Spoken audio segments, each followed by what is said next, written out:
Are the conditions of your heart and life favorable for what you are hoping and praying for God to do in your life? We get so stuck on the request. Dear God, please give me this. Dear God, please make this happen in my life. Dear God, please bless my plans. Dear God, I'm ready. Where are you? But are the conditions favorable for God to move? Here's what I mean. In the winter, conditions must be just right for it to snow. Kids can pray all they want for a snow day, but if conditions aren't favorable, it simply won't happen. A winter storm forms when a cold, dry air mass mixes with a warm, moist air mass. There must be three things before anything frozen will fall from the sky: cold air, moisture, and lift. With those conditions, there is a high probability of snow, sleet, and ice. Now, I want to ask you this. How are the conditions of your heart? What about your life? Are we guilty of asking God to make it snow in the middle of summer? Are you tracking with me? Friends, the heart behind how we approach God with our requests, needs, desires, and wants matters. God is God, and through the prophet Isaiah, he makes it clear his thoughts, ways, and timeline are way above our own.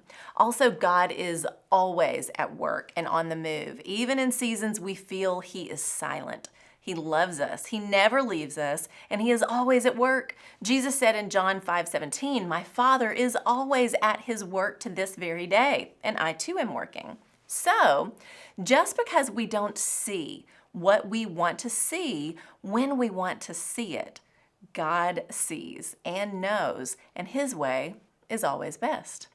Knowing those truths, it's always good to check the conditions of our heart to be sure we're seeking his way above our own.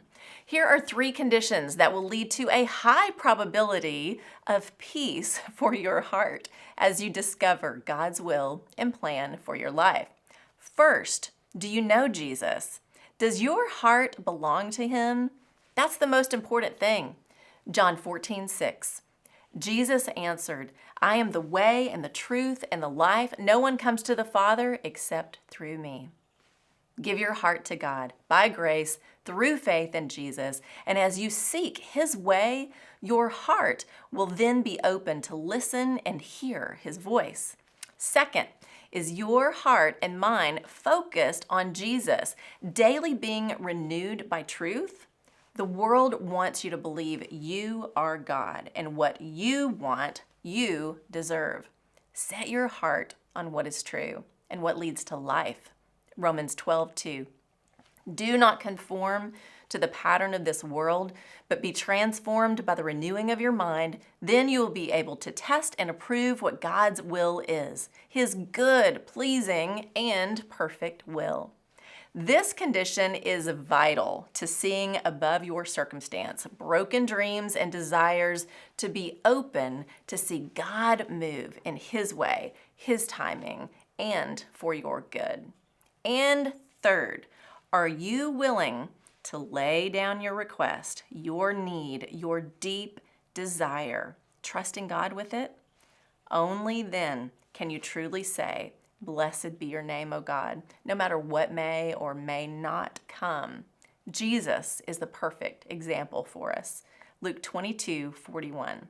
He withdrew about a stone's throw beyond them, knelt down and prayed, "Father, if you are willing, take this cup from me, yet not my will, but yours be done."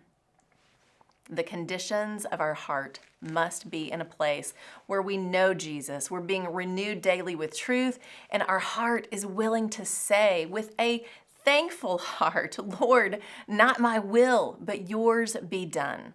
With those conditions, God can and will do above and beyond all you could ever ask or imagine. That's the truth. Check the conditions of your heart. Lean in, watch and wait, and you'll see something beautiful in his time. I'm Lori Klein.